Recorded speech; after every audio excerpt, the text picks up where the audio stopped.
questions then. Yesterday, I told you, I'm getting Alzheimer's. I used to be able to ramble and keep some of my train of thought. I told you the first reason I did consulting was to make money, and that's true. The second reason that I do some of the consulting I do is because I would say if good people don't go in the field, then you leave it to all these other charlatans, these people who will hang out the shingle and say, I'm an expert, okay? And they're not really experts, and they'll just say whatever they're paid to say on the witness stand. And I actually sort of love to destroy those people. I also sort of love to, when you're fighting with attorneys, I mean, there's a reason why people malign attorneys. I used to, well, I still teach undergraduates. And I point out that people like to learn new information, okay? They like to learn things they've never known before. And so in the United States, if you look at the most respected profession, anybody know what it is? Medical doctor. Why? Don't ask me, okay. But anyway, medical doctor is most respected, and like number 2 is clergymen, and number 3 is scientists. Engineers are way down around 9 or 10. But in Asia, anybody know what the most respected profession is? Teacher, okay? In Japan, you ever heard, you know, they say, Kevin, what's your last name, Smith? Shepherd. So they would say, they wouldn't say Mr. Shepherd, they would say Shepherd-san, okay, which is sort of like saying Mr. Shepherd. But if you are a teacher, they will say Shepherd Sensei, and Sensei means teacher, okay? So you'd say Shepherd Teacher, okay? And that's a great honor to be called a teacher. Well, so I point out that the reason they like teachers in Asia is because just in general people like to learn new things. But you don't have to be a teacher in a classroom. A good attorney is a teacher. A salesman is an attorney, is a teacher. You know, a clergyman can be a teacher. Okay, anybody who's teaching new things. And so that's the hypothesis. But the corollary to this hypothesis is that there are certain professions that people don't like. Okay, and those happen to be lawyers and politicians. Why? Because they're not spreading information, they're spreading disinformation, okay? They're spreading lies, right? Politicians and attorneys, people make jokes about all the time. So, another reason, and it's not the first or second reason, but another reason that I do some of this stuff is I enjoy having people, having juries laugh at attorneys. You tell lawyer jokes? I can tell lawyer jokes, but not on tape. Not my favorite one. Another reason I like to do this, whether it's litigation or whether it's just general consulting, is I learn about lots of different things. Okay, I learn about oil wells. When there's an oil well blowout and some wells fail or something, I learn about oil drilling. Okay, I had a part of a building collapse. It was Dan Rather's new newsroom. It was about 1980 in New York City. And they ended up storing the evidence in Queens at the Steinway Piano Factory, because CBS owned Steinway at the time. So I got a personal tour of the Steinway Piano Factory, and I can now tell you why Steinway pianos cost more than other pianos, and you know, things I never would have learned otherwise. So it's sort of fun being able to do that at someone else's expense. And I like to learn things, and so I have people paying me to go research something that I would probably never research otherwise. So it's fun. Variety is the spice of life. I enjoy teaching, but I wouldn't want to do it all the time. Okay? I enjoy research, but I wouldn't want to do it all the time. And so I get a lot of variety by doing some of these things. And you get a lot of stories, okay? And I pick up little samples and stuff. So another thing that you want to pass around, I talked about the deep drawing and the superplastic forming, and I brought in that little aluminum zinc candy dish and said, gee, that was done in one draw. And ordinarily, to draw something nice and deep, maybe the candy dish look more like that.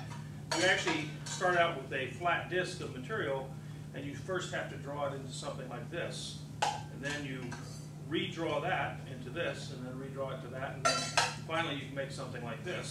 Okay? So it takes 4 draws, if you want to pass that around, to make something that's got a deep thing.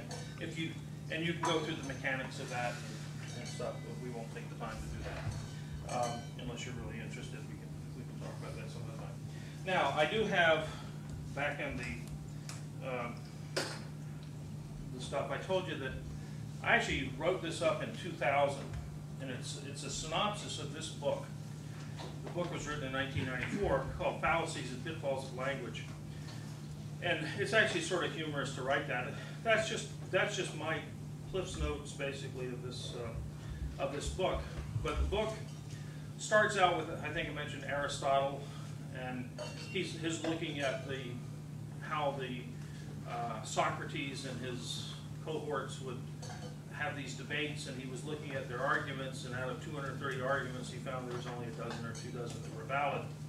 Well, it turns out philosophers since then have come up with specific terms for different arguments that are actually fallacies.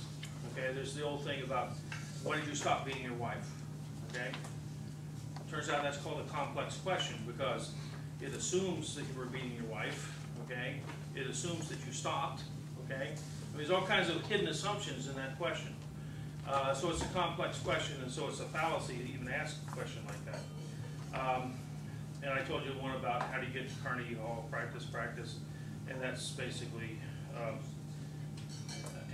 amphiboly, which is basically when words have multiple meanings, and one person is thinking of practice in one sense, or one thing is thinking of how do you get to, how do you arrive at Carnegie Hall.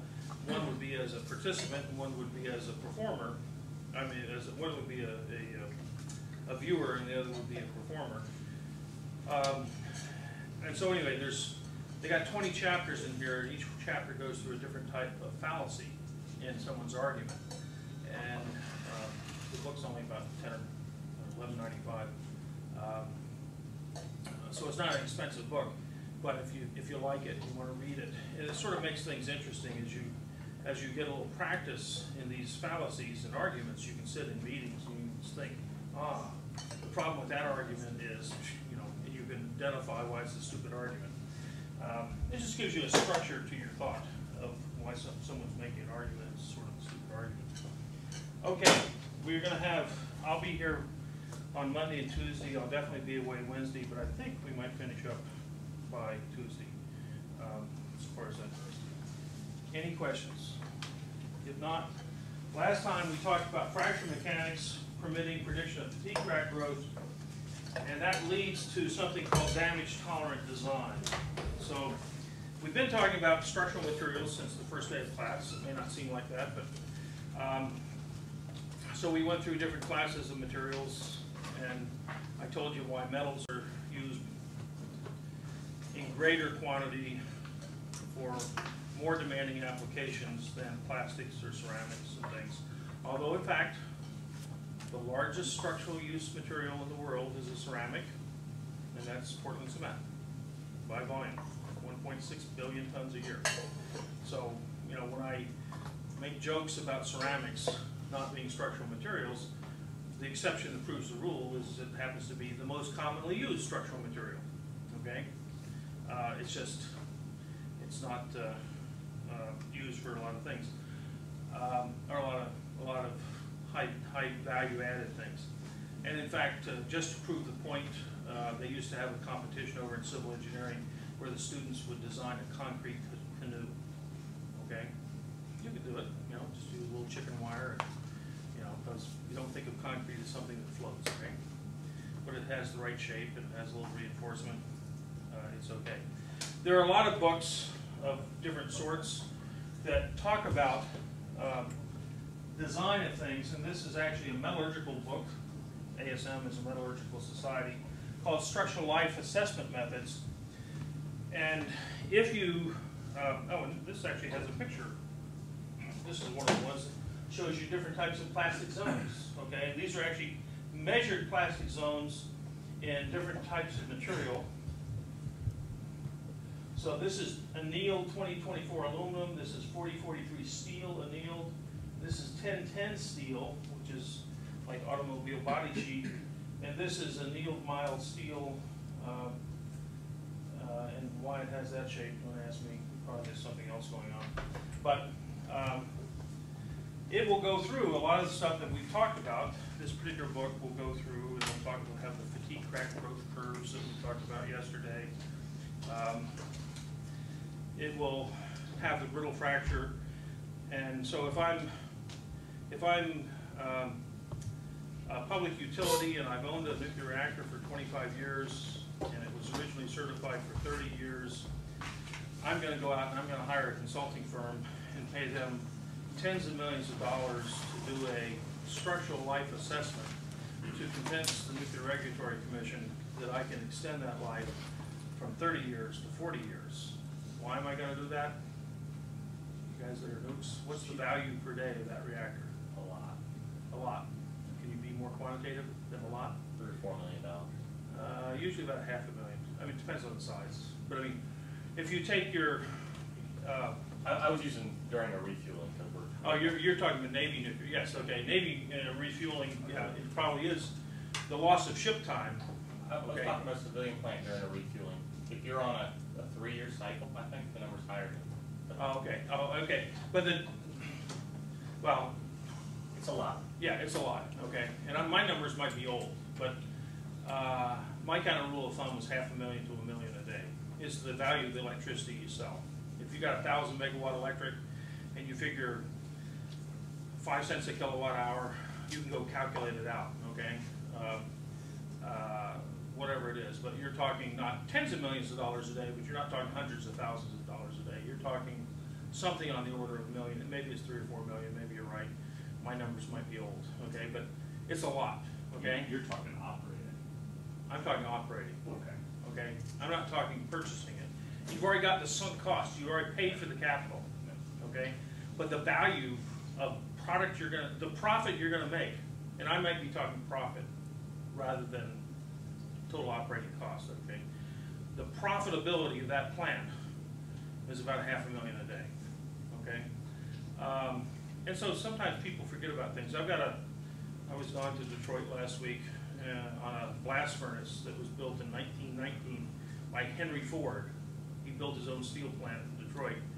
And they're still operating this 1919 blast furnace. Well, they were until December of last year, until January of 2007 when it blew apart, okay? And it was a $500 million failure. And this thing was just completely worn out. And everybody knew that the 1-inch thick steel plate that was all riveted, okay, they didn't weld back in 1919, riveted steel plate that was supposed to be 1 inch thick. In 1997, 10 years before the blowout, it had been eroded away down to 1/4 inch thick, okay, in the steel shell around it. In fact, they were doing all kinds of things because they were afraid about the top of the blast furnace. They were afraid it was going to tip over. What they didn't worry about was the internal pressure of the blast furnace, and that's what finally blew it apart. But why did they do it? It's worth $20,000 an hour worth of product. $250,000 a day worth of steel coming out of there, okay? So some things, and ships are also a similar type of thing, that you're talking big bucks per hour or per day, laying pipeline for an oil field in the Gulf of Mexico or something. The barge can cost you $100,000 or $200,000 a day. So people will pay a fortune to improve the speed of welding. And so back 2 weeks ago, I was down in Lafayette, Louisiana, watching welders weld casing to oil well piping because they have to do it faster.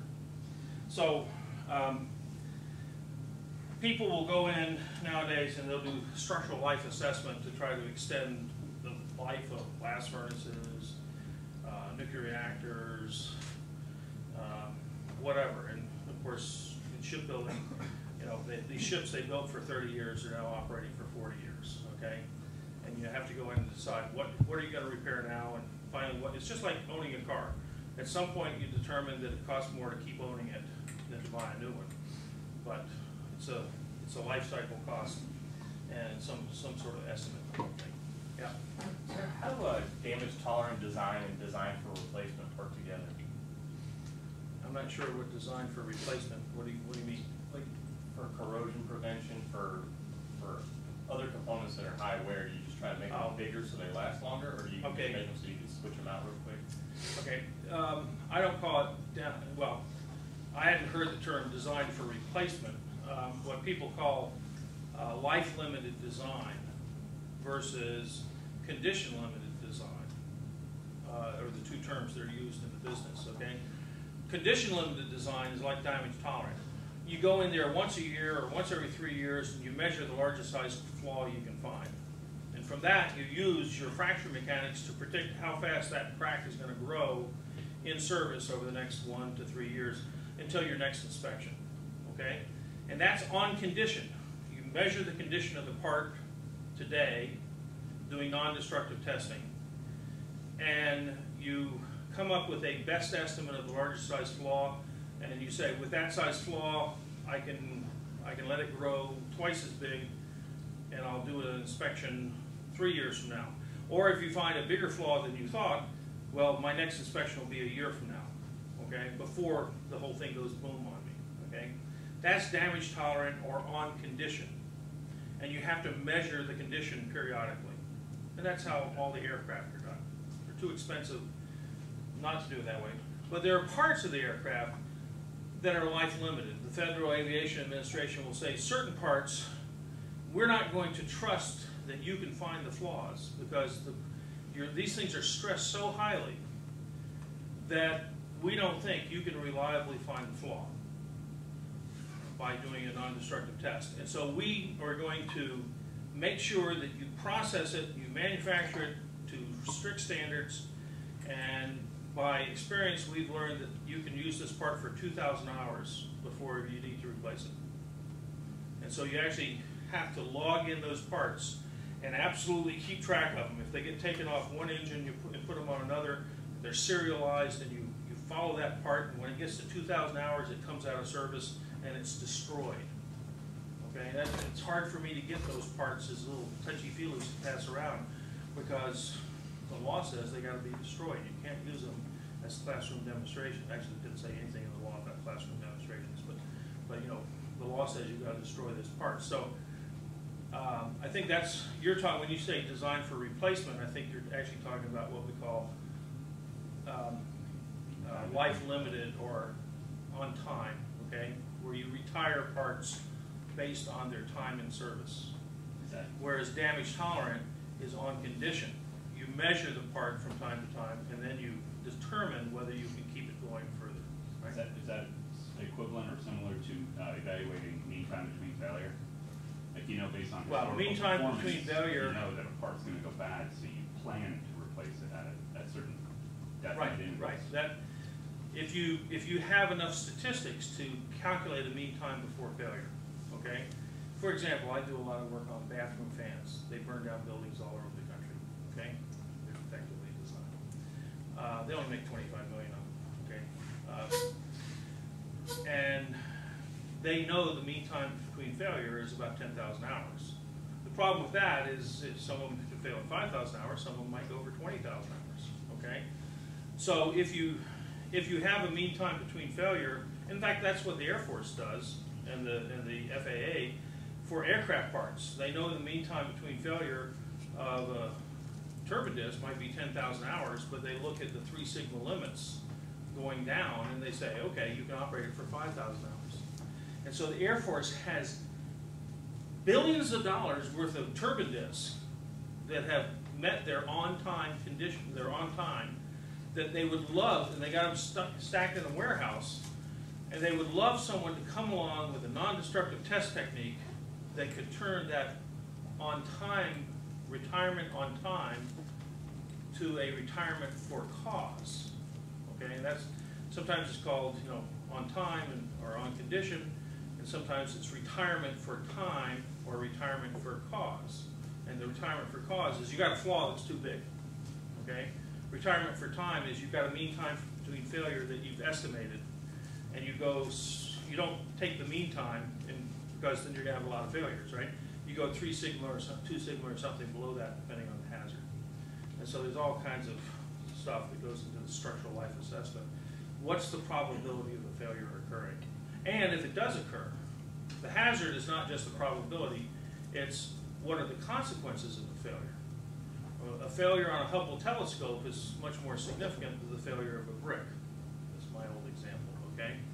And so when people talk, you know what 6 sigma is? 6 sigma is something that Motorola sort of popularized, but it's really something that Deming, this quality control guy, came up with and said, you'd like to get your manufacturing process down to where your number of defects is 6 sigma from your mean of your measured quality. And 6 sigma, it's complex, but if you assume a certain type of distribution and stuff, it's like 3 parts per million of defects. And so I often say for Hubble telescopes, you better do enough inspection so you're at 7 or 8 sigma, because when you're putting a $2 billion thing up there in space, you know, it's expensive to have a failure. And they did have a failure, okay? And it cost them $500 million to go up there and fix it, okay? If you're making bricks that are going to go into someone's fireplace, well, you can probably live with 3 sigma, which is about 1 in 1,000, okay? Because if 1 brick fails, the whole structure doesn't usually come down, okay? So you have to look at the hazard rate, and that's why aircraft have tighter inspection standards than automobiles, because something goes wrong in a car, hopefully you can pull off to the side. Something goes wrong in an aircraft, you don't pull off to the side, you sort of go down to the side, okay, down to the bottom, sometimes faster than you want, okay? So hazard analysis is both probability of failure and consequence of failure, okay, to determine what the real risk is. Other questions? So that's what structural life is. And so the next part that we want to go into is, well, where did defects come from? And after that, how do you measure defects? Because if you're going to do any of this, whether you're trying to find a mean time or whether you're trying to do on condition, you got to know the size of the flaw. Do you have another question? Okay. So, yeah, okay. But before I do that, let me talk about, well, another type of defect. Not all defects are flaws in the material. They can be stresses in the material.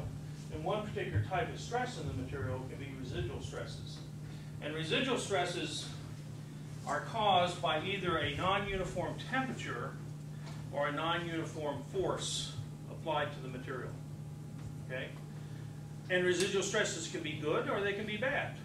A non-uniform force applied to a material, people know what peening is, where you basically hammer a little part.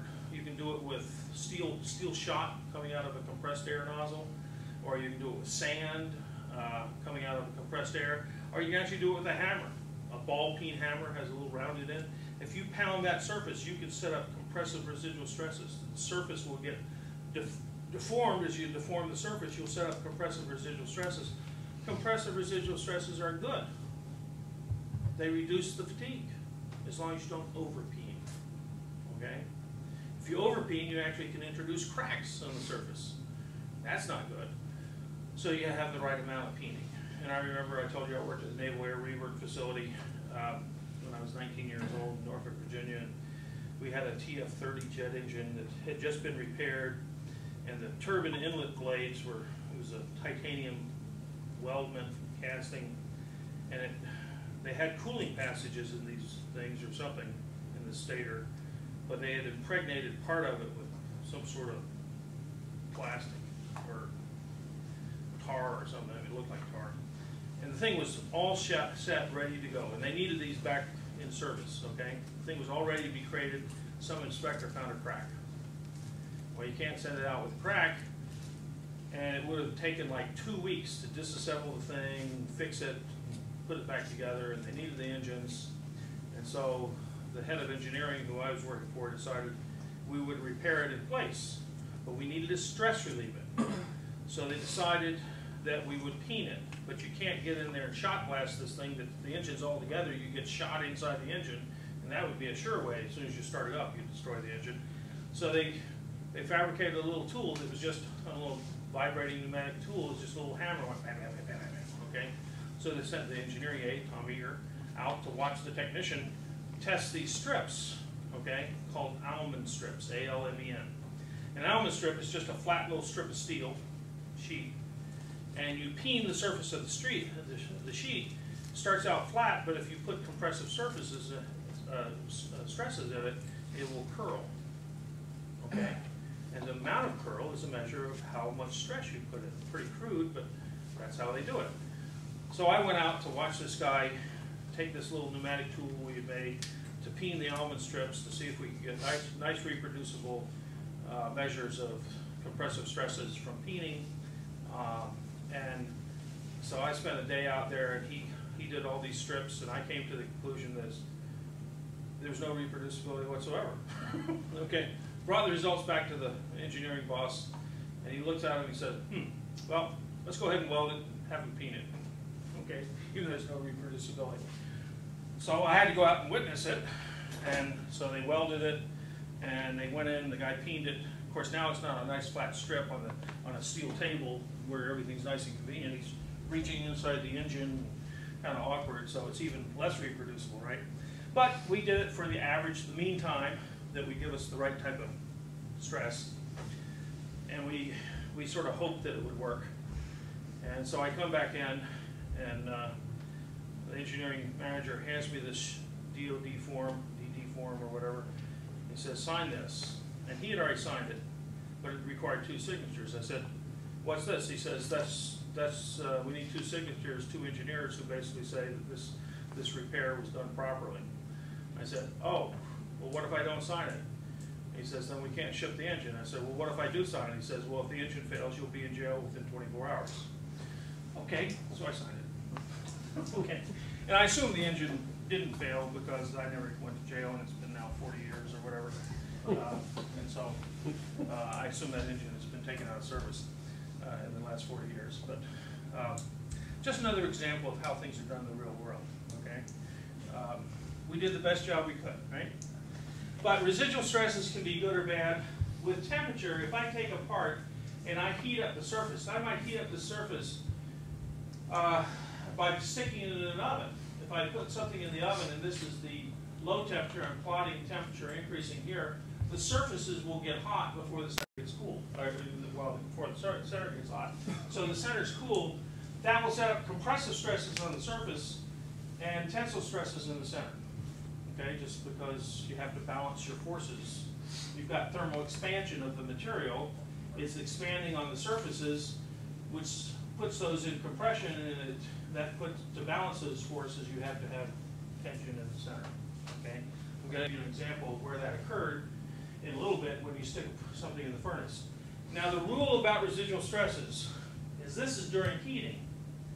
After you cool it and you bring it all back down to room temperature, you essentially, whatever stress state you had at high temperature, you have the opposite stress state, at least, and maybe not in magnitude, but you have the opposite stress state after cooling.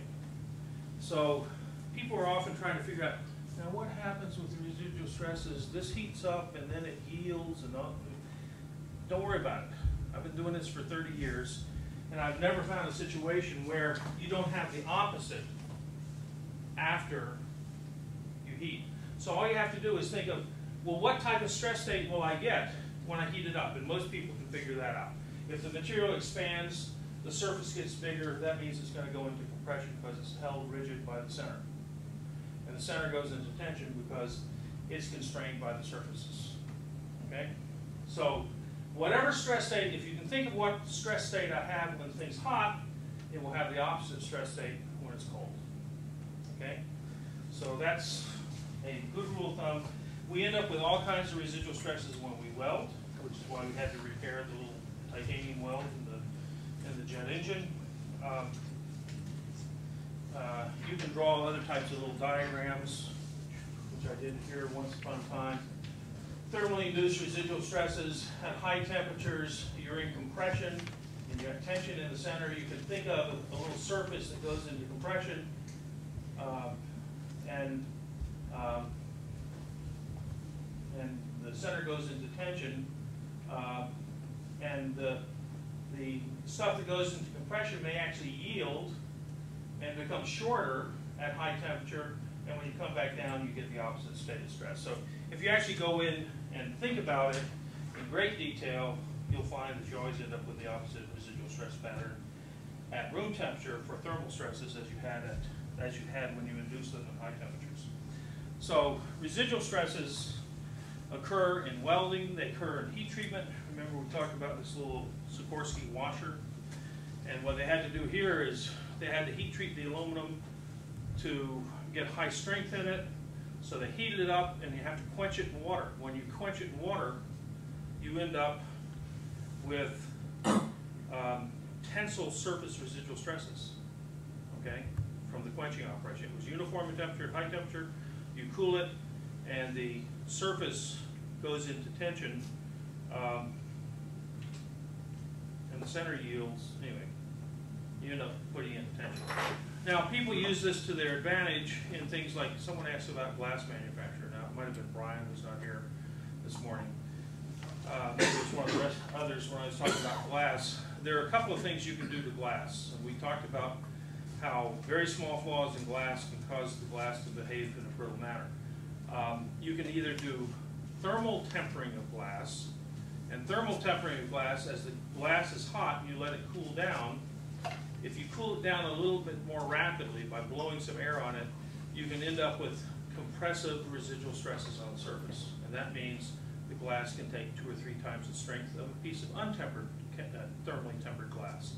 And so when you see tempered glass on the windshield of a car, that means they controlled the cooling rate. They actually cooled it a little bit faster, ended up with compressive residual stresses. Now the problem with something like that is if you break through that layer and you get to the tensile stresses, the whole thing goes boom, okay? And it used to be with thermally tempered glass, sometimes when you would get a rock taking a chip out of your glass, the next thing you know, on a cold morning, your whole glass is shattered, okay? And that's because of the residual stresses in glass. Happened to you? I was hanging a frameless shower door in my bathroom, and there's 2 little wheels that you clamp on the top, and then you clip it into a track, and then it slides into, it just kind of swings into place. Well, I was off on setting one of the wheels, and it clipped the lower left-hand corner as I'm holding this 60-pound piece of glass, 3/8 of an inch thick, and it just exploded in my hands. Into little pieces? Yeah, took a big chunk out of my finger. Yeah, okay, well, sorry about your finger, but I mean, it's residual stresses. It was probably thermally tempered glass. It was. Okay? Now, you can also chemically temper glass.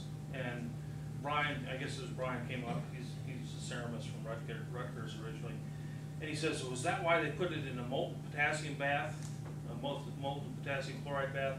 Turns out a lot of your glass has got sodium in it. And if you put it in a bath of a molten potassium salt, you will transfer, just by entropy, some of the sodium atoms will go out and some of the potassium atoms will exchange with them. Potassium atoms are larger, and so they set up a compressive residual stress because you're forcing larger atoms in by entropy. As chemically tempered glass, the windows in the John Hancock building, the tallest building here in Boston, across the way, are all chemically tempered. When I was a student, an undergraduate, they were building the building. In fact, one of my classmates, not just classmate, one of my housemates, who was a couple years younger, liked to do kind of daring things, and so he snuck into the construction site, went up to the 60th floor and he signed the top-off beam the day after they put the top-off beam in there. Now, you can climb stairs up to about the 50th story. He had to climb the steel without stairs to get the last 10 stories, okay? And of course, he didn't have harnesses or anything else. This was like 1970, and he wasn't supposed to be there, but he signed the top-off beam. So, somewhat daring. I later found that a few years after he graduated from MIT, he died in a skydiving accident, okay? He liked to take risks, okay? If you take enough risk, you will someday pay the price. One of the things we had in the house that I lived here was, we had an old parachute, this old red parachute from somewhere, and they had an old World War II pilot's helmet, you know, the kind of leather helmet, kind of comes down, looks almost like a thin, old-fashioned football helmet. And so it had this pilot's helmet, and they used to use it for parties and stuff. And so one guy, who was actually the year ahead of me, one time he went over to the Prudential building for the observation deck wearing the pilot's helmet and then carrying the parachute just to see what would happen. And he hit the button to go up the elevator, and when he got to the 50th floor, there were security guards waiting for him. Okay, so just find out. That's one way to test whether the security system works. Now, with your example with the glass, I don't want to say creep because that kind of defines a crystalline structure, and glass doesn't really have that. But over time, glass will flow. Glass will flow over time. So will the tempered glass do the same thing over time? Yeah, but the time is probably on the order of tens of thousands of years, okay? Depends on the glass, okay? People claim that some of the glass in the cathedrals that's 1,000 years old in Europe, okay, that they're thicker at the bottom than they are at the top, and that's because the glass is crept. I doubt it. Probably the glass, the way they used to make sheet glass in the old days is they would take the molten glass and they'd stick it on the end of a steel rod and have this bulge of viscous glass, and they would spin the thing very rapidly until it, just by centrifugal force, formed this big round circle, okay? And then they would cut out the little window panes from that. But the centerpiece would have where the rod was attached to it, and that's called bullseye glass. Anybody ever seen bullseye glass in one of these historical renovations like Colonial Williamsburg or Sturbridge Village? What's bullseye glass? It just has a bullseye pattern in the glass. Well, it's got a big lump and usually a fracture right there, because this is where the steel rod contacted that big round disc of glass. The rich folks could afford the flat glass, but the poor folks, there were big taxes on glass, they could only afford bullseye glass in their houses. And so most of the people here in the colonial states had bullseye glass over their doors to let the light in, because they couldn't afford the more expensive glass. That they got the croppings, the leftover, and they call it bullseye glass. So next time you go to Old Sturbridge Village or Colonial Williamsburg, look for the bullseye glass. But even the other stuff wasn't perfectly flat. It would have a taper to it. And I've heard people say, oh, well, that's because the glass crept, like silly putty. Well, it creeps, but if you look at the viscosity coefficient, it's probably like 10 to the 16th, 10 to the 18th, and you calculate, and it's going to be, 10,000 years, 1 million years, or something like that. So you're probably not going to see it. In fact, MIT mechanical engineering professor who retired about the time I came as a student, Egon Orawan, he was actually one of the 2 people who independently discovered dislocations in crystals. He was a professor in Hungary, and he had this nice big office, and he had this Persian rug or whatever in his office, and the cleaning lady came in, and the rug wasn't quite straight, and she noticed it, and she says, I'm going to move the rug. He says, let me help you, because it's a big heavy rug. She says, oh no, I can move it. And all she did was put a little fold in it. Okay? She just put a little, at one end of the rug, she put a little fold like this, and she kicked it all the way across the room. And the rug moved by the length of the fold. If you do it again, you'll find you can move the whole thing. And Orawan watched that and said, I wonder if that's how crystals deform. And he thought about dislocations and imperfections in crystal, and he came up with the idea of the edge dislocation. Now, in the meantime, a guy named Poliani came up with the same thing simultaneously. That was in the 30s, and no one had ever seen this until the 1950s. They actually saw dislocations. So Orawan and Poliani are the fathers of one of the people who first came up with the concept of why metal crystals will deform so readily at such a low strength and stuff. Well, it turns out Orawan once measured the highest viscosity of any known thing, and it's the Finnish coastline. He had some geological movement of the rocks, and somehow he knew what the force is. And to measure the viscosity, it's just the shear stress is proportional to the displacement, right? And so he knew the displacement, and he knew from geological surveyors, and so he could calculate the viscosity of the Finnish coastline. It was 10 to the 22nd. So over millions of years, viscosity of 10 to the 22nd will move something several feet. Well, you know, glass is not 10 to the 22nd, but it's probably 10 to the 16th or 10 to the 18th, and it doesn't have the stress necessary to finish close line. But, well, actually it does. It might, anyway. So yes, glass can creep, but usually you have to be at an elevated temperature to have very much creep. Okay, other questions? Okay, so where am I? Instructional, oh, residual stresses. Okay, so we can have residual stresses from welding. We have to usually find some way to get rid of residual stresses, and there's two ways to get rid of them. They're induced by non-uniform temperatures or non-uniform mechanical deformation, and guess what? You get rid of them the exact same way. You heat the material up uniformly in a furnace and cool it down at a reasonable rate, and you can do thermal stress relief. Typically steel has to go to about 1100 degrees to thermally stress relieve it. When you weld steel, because the weld metal shrinks and it's locally heating, you'll get residual stresses. The boiler and pressure vessel code says anything more than 1 1/4 inches thick, you've got to stress relieve. Okay? Because you'll have residual stresses in a weldment like that that will be on the order of the yield strength of the material. Okay? And you don't want that because you have any little notch and the whole thing can fracture because of the high stress. Not just service stresses, because these residual stresses are added to the service stresses.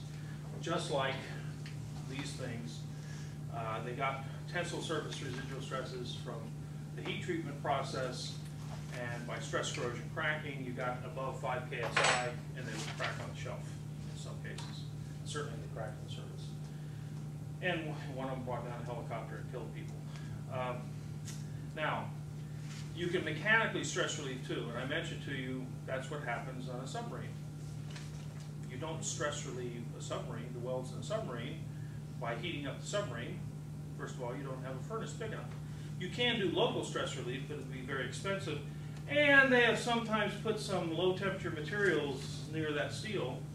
And so you don't want to put it in a furnace at 1100 degrees. So we talked about you take it down in the first deep dive, you put stresses on it, and those stresses are relatively uniform stresses, and they cause the material to yield. Because you have a ductile material, you can tolerate some yielding. And by yielding, where you have tensile residual stresses, when you cool back, when you take the stress off, you will find that you relieve the stresses. And actually, every time you do it, you'll get a little bit better stress relief. Okay, every time you cycle through that. So the first couple of deep dives, you stress relieve your hull. Is there a way to calculate that time required for? Oh, the time is for mechanical stress relief takes milliseconds. Okay, to relieve the stress, you just have to get the stress on there. Okay, and we talked about Alcoa will take whole plates, aluminum plates that are 4 inches thick, and they'll mechanically stress relieve those by stretching them either 1% or 3%. Doesn't take much strain. The material's got a ductility of 10 or 20 or 30%. Who cares about 1 to 3% strain? It's not going to fracture because you've stressed it. Okay, but it will stress relieve it because at above 2%, 0.2% strain, you've yielded. Right? Because typically yield is kind of measured at about 0.2% strain. You go to 1% or 3%, and you've got mechanical stress relief. The further you go out, the more you stretch it. It's just like, you know, the more you stretch it, the more effective the stress relief, the more complete the stress relief. What's it? Yeah, sorry, go ahead there. I was just wondering, so is it the action of the actual compression itself which is stress relieving, or is it compression and then the release, the cycle? It's the compression causing yielding of the part. If I have something that has a residual stress pattern like this, where it's tensile on the surface, and I put a compressive stress or a tensile stress on the whole thing, if I put a compressive stress on this, I will hopefully cause yielding of this, because I have compression to compression. This part yields, and then when I take it off, I have less of this material to balance this, and so this is in less tension. So it is the process of both. Okay? In that case, if I'd done this in tension, I might yield this, in which case it's just the tension they got rid of the tensile stress relief. Okay? So if you're following what I'm trying to say here, if you do compressive, it's really putting it on and taking it off, because you're yielding the compressive residual stress initially by putting it in bigger compression. And that gets rid of the tensile when you take it off, because there's less balance. You have to balance less compression, and so the tension is less, because the tension was balancing in compression. If I pull it in tension, it's actually the process of pulling it in tension that will cause a yielding of the tension. I'm trying to get rid of the tensile residual stresses, okay? Tensile and compressive have to balance each other, otherwise the part goes moving off in space under its own power, right? Okay? If you're a mechanical engineer, right? But, so, if you're doing compression, it's the process of compression and release of stress that gets rid of the tensile stress. If you're doing tension, it's the process of tension that gets rid of the tensile stress. So how do they do the stress relief for a ship that, say, can't be compressed underwater like a submarine? They don't. Because they're flimsy little things made out of 3/8 inch sheet metal anyway. Okay? The residual stresses are not very great from the welding if it's only 3/4 of an inch thick. Okay?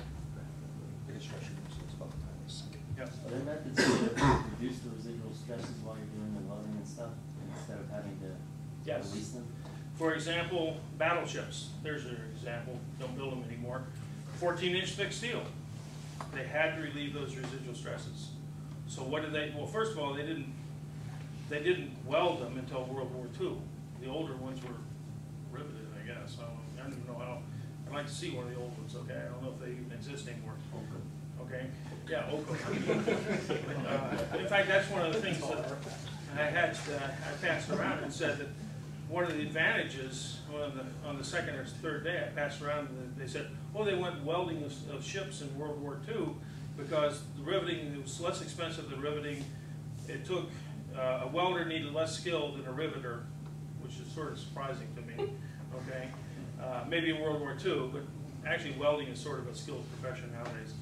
And they said, and they didn't have to seal the joints, whereas in riveted joints you did, okay? So big cost savings there. But when they welded 14-inch thick armor steel, they would peen the surface after every pass to put in, to relieve the residual stresses. They were doing mechanical stress relief, okay? And did I mention that when the Iowa, they had the problem with the Iowa where they had the explosion in the turret because these two guys were having an affair or something, or whatever. And afterwards, the Navy wanted to repair it because they still thought they might use battleships. In fact, they did use the Missouri to shell the Lebanese or whatever. But they finally decided they didn't know how to fix the armor plate because all the welders from World War II who actually had developed the welding procedure for stress relieving armor plate, the knowledge was gone. They hadn't made them. They hadn't done this for 30-some years. Okay, so they ended up just not repairing it. Okay, and eventually they figured out they couldn't afford those ships anyway. Okay, too many people to carry around 16-inch guns. And in fact, the interesting thing about that is, they never went back into production to make the shells. Apparently, the shells were all left over from World War II anyway. Okay, that gives you a lot of confidence if you know what ordnance often looks like after 5 years, right? For smaller applications, can you preheat the base metals before you do the weld? And you can, but it doesn't, and it helps, but it's like a 10% difference.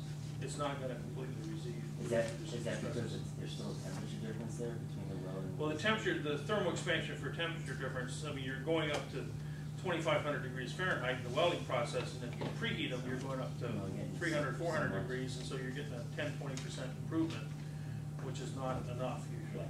Okay.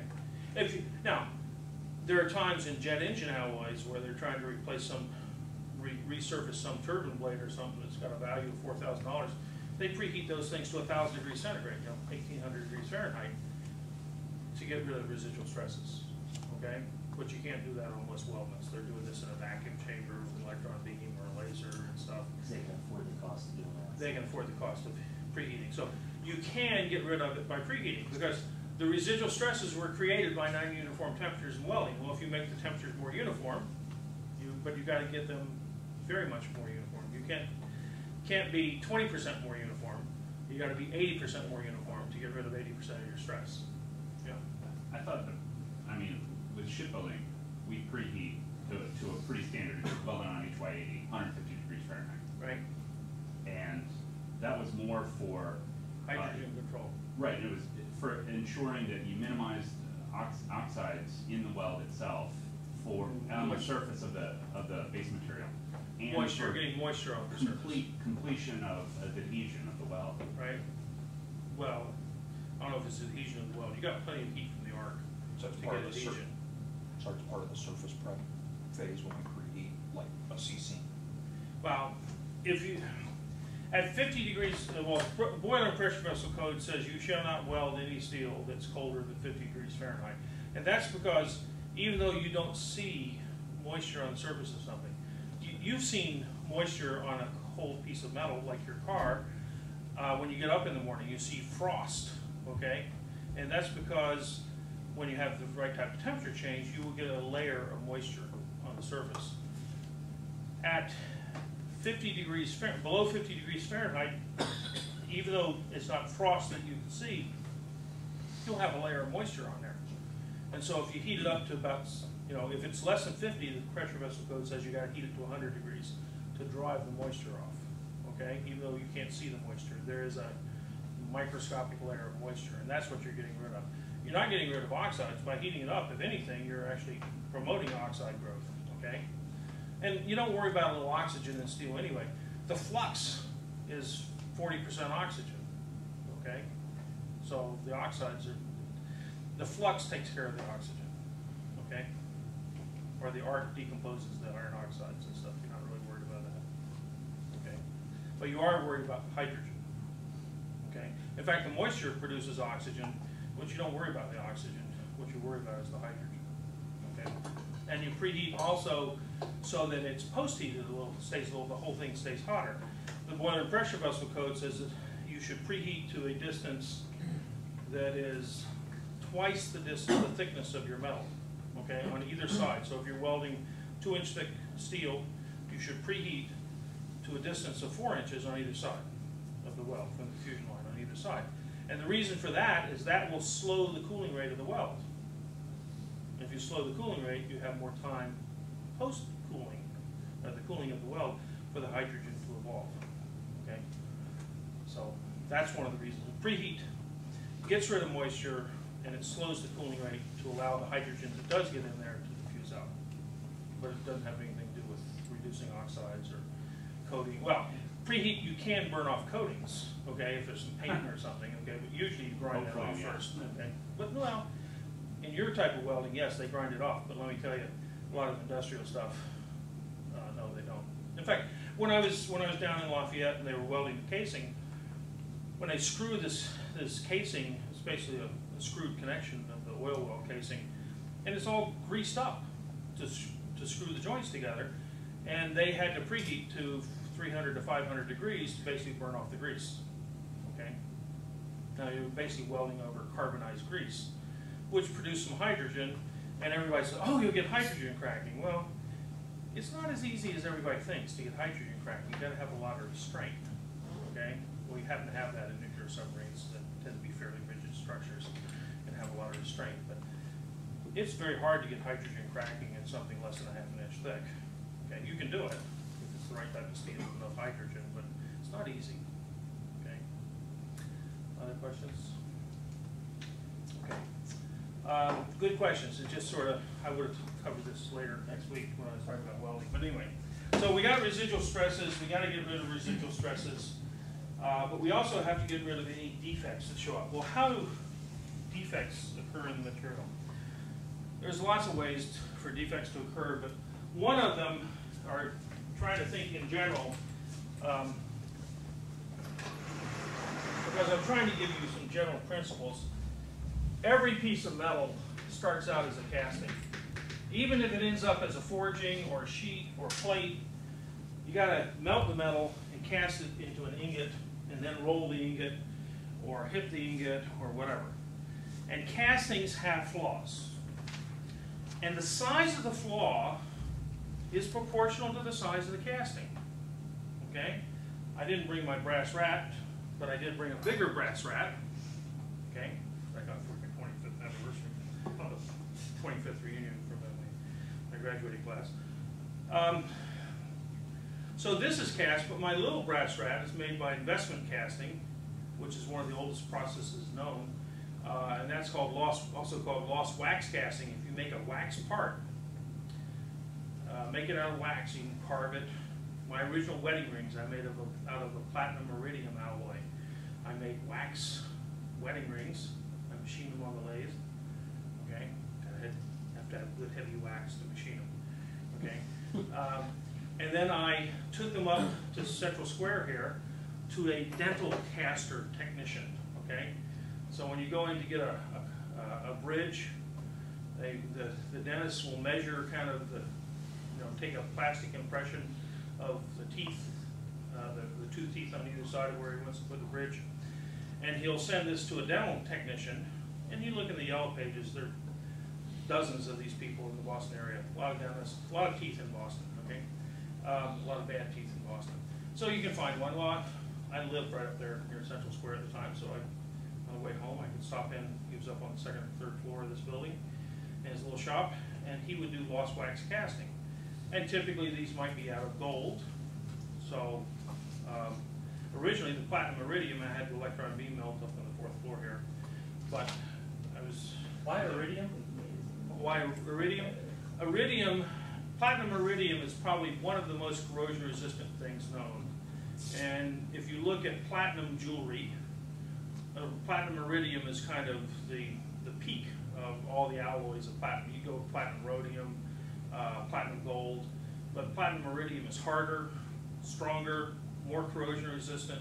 So I was, as a metallurgist, I was just going for the best. Okay. So turns out it was only my wife's engagement ring that actually got made out of platinum iridium. The other ones I had to make out of a plated gold alloy, and this is the one that I had to investment cast. But I'd take the wax models up there. He would put them onto a little. He would weld little wax pieces to them, and then he would dunk them in a slurry of ceramic, and they'd dry it, and he'd dunk it in again, and they'd dry it. Takes 2 or 3 days, and then when he's all done, he would dry the whole thing in an oven. He would melt the wax out. That's why it's called lost wax. And you end up with a cavity that's exactly the shape of your piece of wax. And you can get extreme detail. If I have my brass rat here, and you take a little magnifier, you can read across the thing here. You can read Massachusetts Institute of Technology on my brass rat, okay, with a 5x or 10x loop, okay. So you get great detail. And remember the turbine blades with the internal cooling? That's lost wax casting. Okay, and I think I brought in more of the wax pieces the first thing. So you can cast small things, and typically the maximum size flaw, and actually maybe I should have worn my brass rat today. That brass rat is a remanufactured brass rat because the company that made them originally went out of business, and I lost mine in chemistry class as a junior. And for years I never had one, but one of my classmates lost his, and he didn't like the new designs, which are sort of generic fancy designs, and I actually bought one of those. But he said he didn't like that. He wanted an original one. I said, well, so he emails me, how could I get one? And I said, well, if you can find someone who has one that's not all worn. And so he found a classmate of ours who only wore his brass rat when he went to the Far East. He didn't wear it in the United States, just like I don't wear mine all the time. But the brass rat has great cachet in Asia. Okay? The Asians think MIT is the best university in the United States. The Americans think Harvard is. Okay? Shows you the Asians are smart. Okay. They look for substance, not form. Okay. In any case, he found this brass rat from 1972 that was not all worn out and with rounded edges and everything. He borrowed it from him, took it to a dental molder, and he emailed our class, and he and I were the only two who bought a new redone brass rat. But if you look on the inside, you can see where the guy got some porosity, and then he kind of tried to blend it away and stuff. Typical defects will be on something on the order of certainly 1% of the thickness, and maybe some cases 10% of the thickness of the casting. I mean, ordinarily, if it's half the thickness of the casting, even the caster can find it, okay? But you might get porosity or something that doesn't come to the surface. It might be 1/10 the thickness of the casting. Well, you got a little ring like mine, it's not a big deal. You got a bigger ring, it's a bigger deal. You've got an ingot that's 6 feet in diameter, it's a still bigger deal. Okay? One of the first consulting jobs I had, second year I was here, there's this radar out in the middle in Kwajalein in the Pacific. They built this radar originally for fairly light duty use back in the 50s. It's an Air Force radar, but it's maintained by MIT Lincoln Lab. And so this guy comes down from Lincoln Lab to see me because it runs on railroad tracks. This thing's about the size of a football field, the dish, and it rotates around.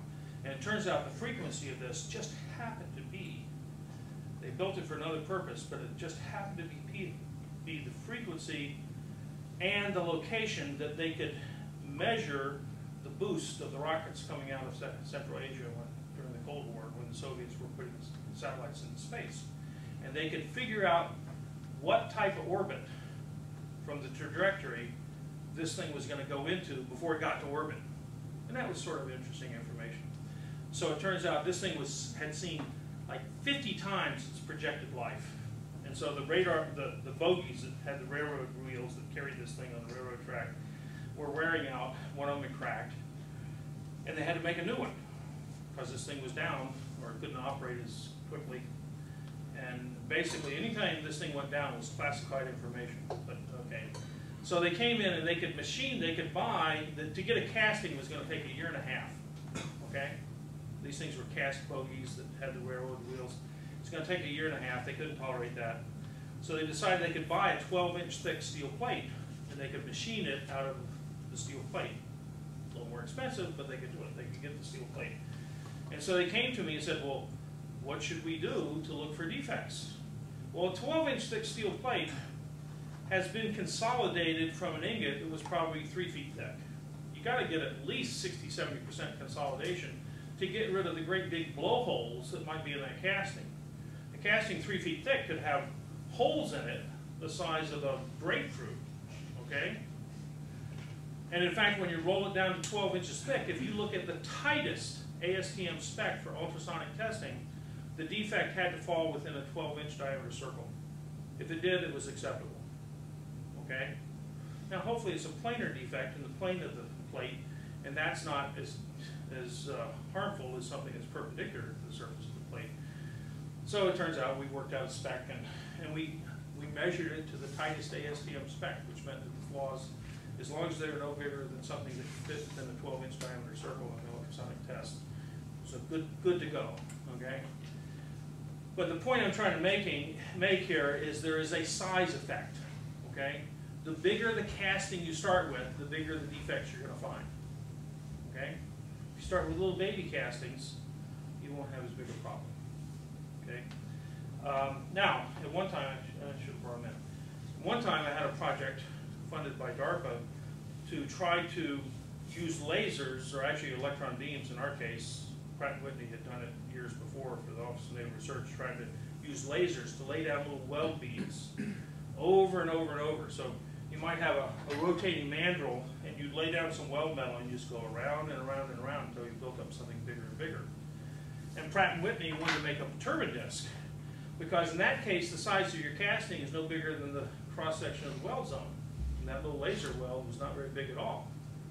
And so they made up one of these things. They made it about this big around, and it cost $1 million, okay, using a 25 kilowatt laser, which was kind of unique back then.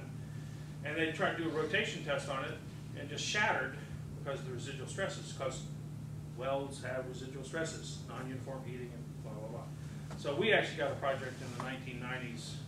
The Navy had a program to, during the Star Wars and Reagan build-up in the mid-'80s, to develop particle beam weapons. This was at the Naval Surface Warfare Center in White Oak, Maryland. And so peace broke out in the early 90s, and the Navy had spent $250 million trying to build these particle beam weapons. They had physicists up there, and these were relativistic electron beams. These might be 5 million volts, 10 million volts electron beams. They actually had one that had been funded out of Lawrence Livermore, or some Livermore lab out there, 45 million volt. Now Now the problem when you get to above 5 million volts, all you nuclear guys, do you know what happens when you get above 5 million volts? You get above what they call the activation limit, which means you take non-radioactive material and turn it into radioactive material. You actually start, the electrons actually start wreaking havoc at those wavelengths with the nucleus, and you actually can start changing the numbers of protons and neutrons, and you can take a piece of non-radioactive steel or aluminum or whatever and turn it into something that's permanently, more permanently radioactive. So, the one at Livermore was in this, at 45 million volts, you got X-rays coming off that are horrendous, so they buried about 10 feet in the ground, and now you've got a radioactive ground, okay? But that's, for a national lab, it's not a big deal. Anyway, we were going to try to use some of these electron beams, and they had one right up here in a little Beltway bandit here outside of Cambridge that came out of the MIT physics department. They had one that was only 2 million electron volts, and we were going to try to not only lay down metal by electron beam, just like Pratt & Whitney did, but we were going to try to stress relieve it by shocking it. Okay, you can hit it with enough power density that you actually send a stress wave through the material that you could mechanically stress relieve it. And it turns out, in principle, you could do this, and we showed that it would be theoretically possible to lay down 500 pounds an hour. Yeah. Pounds an hour? It's 500 a day. I think it's 500 an hour. Ordinarily, by the little laser melt technology that Pratt & Whitney used, you could only lay down 2 pounds an hour.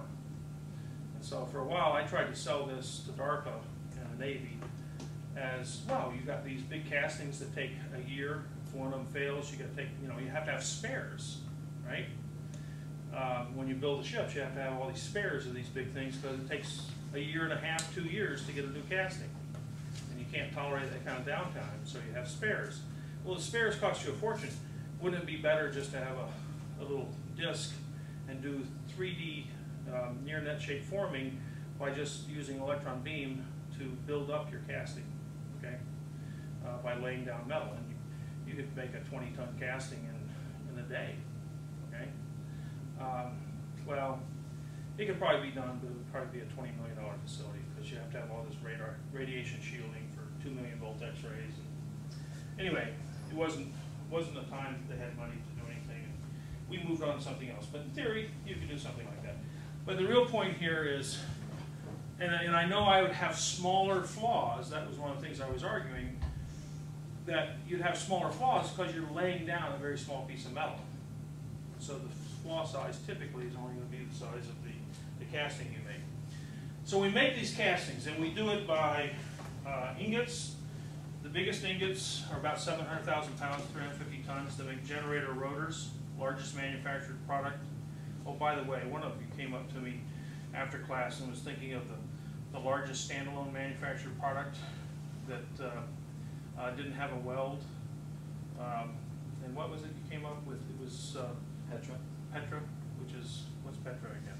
It's a city in the Middle East kind of carved into the rock. Carved into the rock, right? By the Romans. And I accept that. You now have the record, okay? The largest piece of metal that we make is 700,000 tons, 700,000 pounds, 350 tons. But when you start out with a mountain, obviously you have a bigger piece of material. And if you manufacture it by carving it into the rock, then you can have something that's even bigger. It doesn't have a joint, right? So you got the record. That's certainly bigger than the anvil or the frying pan or any of those things. In any case, the biggest ingot is a 700,000 pound ingot. There's only 2 places in the United States that can do this, U.S. Steel and the old Bethlehem facility, which I think they kept in place. These facilities were built prior to World War I to build battleships, to make the gun barrels for battleships, okay? To replace those facilities in 1975, it was going to cost $2 billion, because I was working on something that Bethlehem was going to do that. Today, it'd probably be $10 or $20 billion to create the cranes and the, forging things and everything else. Be, a huge investment to come up with that type of metalworking technology. That's why we don't get any bigger than that. Then there's permanent mold casting. This was probably made in a sand casting. Permanent mold, you cut a steel mold usually, and make the cavity that you want to cast. But you can also make sand molds where you start out with a part, usually a wooden part, could be a metal part, and you basically surround it with sand, and the sand has a little binder, so you have two halves to the mold, and you can take the thing apart, put the two halves back together with the cavity there, pour the metal in, and the sand doesn't melt. There's die casting. There's a number of different casting processes. I don't want to spend too much time going on it. But then you've got to do something to try to get rid of some of these flaws that could be 10% of the thickness of the casting. And we already talked about 3D, doing that 3D, 3D, and that's hot isostatic pressing. Okay, talked about that yesterday or the day before. Okay, just squeeze the thing under 20,000 pounds of pressure at a high temperature, and you just squeeze the pores out of the material. And the thing ends up with the same basic shape that it started out with, because it's isostatic pressing. Now you can do, that's a three-dimensional consolidation. You can do two-dimensional consolidation, which is forging. Okay, I can take a little pancake of metal, and I can smash the thing between some dies, you know, into a flat disc. And if I do that, I will actually get flow lines. If you look on the surface of that, you'll see etched into the cross section, you'll see how the metal flowed. You'll see little lines.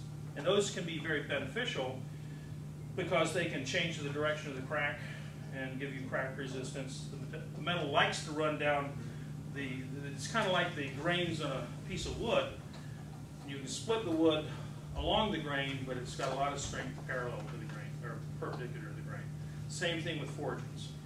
Metals have texture.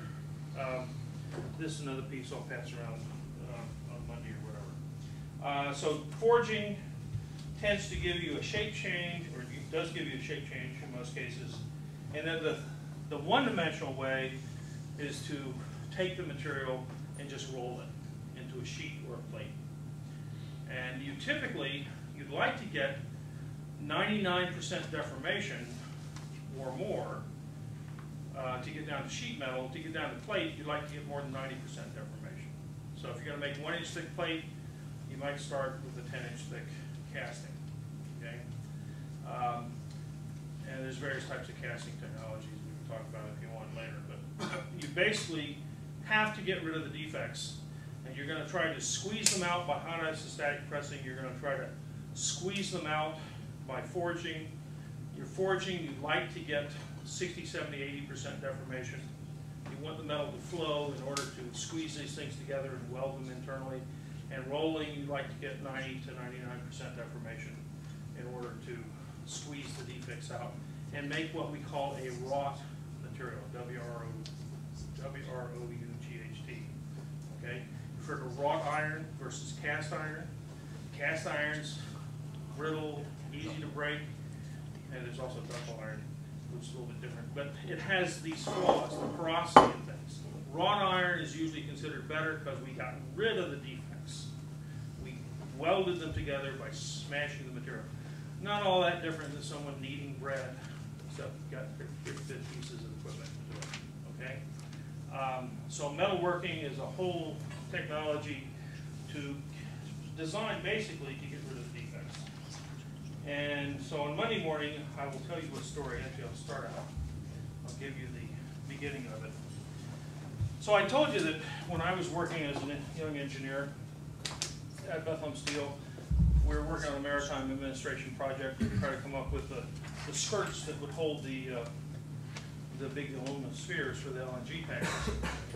And we needed a higher toughness steel. Well, they were building 6 LNG tankers down here at Quincy at the time. And they were the Libra, the Capricorn. They were named after constellations in space. And that was in the mid-70s. Well, it turns out one of them in 1980 had a problem. The LNG Libra, okay, was going through the Philippine Sea. It had gone down to somewhere in Indonesia and picked up a load of liquid natural gas, and it was steaming up towards to drop the natural gas off into Japan. And as it was going through the Philippine Sea, the tail shaft just, the power just was gone, okay? And they found that the vessel was not developing power because the tail shaft, the propulsive shafting was not working for some reason. And so this is, what's the date here? 1980. 9th day of October 1980. This is ABS Surveyor's Report from Manila, 12th of October, 3 days after the whole thing happened. And so the vessel, fully loaded with LNG, was towed to Davao Gulf and anchored off Davao City, Mindanao. Well, Davao City was, they were actually far enough away that if you had an explosion in the transfer, they're going to transfer this to another one of the LNG tankers that was coming back empty from Japan. But of course, they didn't have all the transfer hoses. This wasn't something they expected to happen. So they're actually flying Learjets around the world, bringing in hoses and stuff so they could make this transfer in this out-of-the-way harbor, because they didn't know if they would have an accident and blow up the harbor. Now, LNG accidents have occurred. If you look on Google and look up LNG explosions or something, you'll find out that half of Cleveland was wiped out once in the 1940s by an LNG tank explosion. The one you won't find is back in the 1980s, the harbor at Qatar, K-A-T-A-R, down the Gulf, blew up. And they had liquid natural gas that they had built to a British 1950 specification that had no toughness requirement. It had lousy welds, it had flaws, and they had put the LNG in there by any modern code. Now they had built this in the Royal Dutch Shell had built this for the Qataris in the 1970s to a 1950 spec, and when the steel gets cold and it has flaws, it just let go and it just wiped out the harbor, okay? Big fireball, you know, a couple miles across, right? Really exciting. And so this whole thing went, you don't hear about it because the Qataris have tried to push it up because most of their economy is based on gas, not oil. They took Royal Dutch Shell to the World Court in The Hague, saying this was a defective design, bad welds, low toughness steel, 1950 spec, you know, you just did a lousy job of building this for us. And Royal Dutch Shell got off because their theory was that the Emir of Qatar has a lot of enemies, and they have access to RPGs. And they had the terrorist theory that a terrorist had, you know, gotten over the sand berm and had shot a rocket-propelled grenade and blew up the tank, and that's what caused it. Of course, there was all the damage was so bad, no one could prove one way or the other. But the World Court bought it, and the Qataris didn't get, you know, their hundreds of millions of dollars back from Royal Dutch Shell. But Royal Dutch Shell sort of lost business in Qatar for about 20 years. Okay, I didn't work on that. Professor Palouse, who's retired, actually did. But it's sort of hush hush that it actually even happened. The vessel was towed, and they transferred to the LNG Leo, another empty one. And when they looked at it, or they sent some divers down, and they found that the whole propeller had pushed back against the rudder, okay? And so they towed it to Singapore. And so here, a little over a month later, 17th of November, the dry docking survey, they get in there to look at the propeller shaft, and this is what they found. They found that they had a crack. This is a 33-inch diameter tail shaft, carbon steel, and there's a crack right here, and the whole propeller had pushed back up against the rudder. The other shafts were fine. This whole thing had been forged from a casting. There's a 6-foot-long bearing and stuff, but they had a crack right there. So tomorrow, or Monday, I will tell you why they had a crack, why they didn't find it when they did their non-destructive testing, and who ended up eating the $10 million. Okay?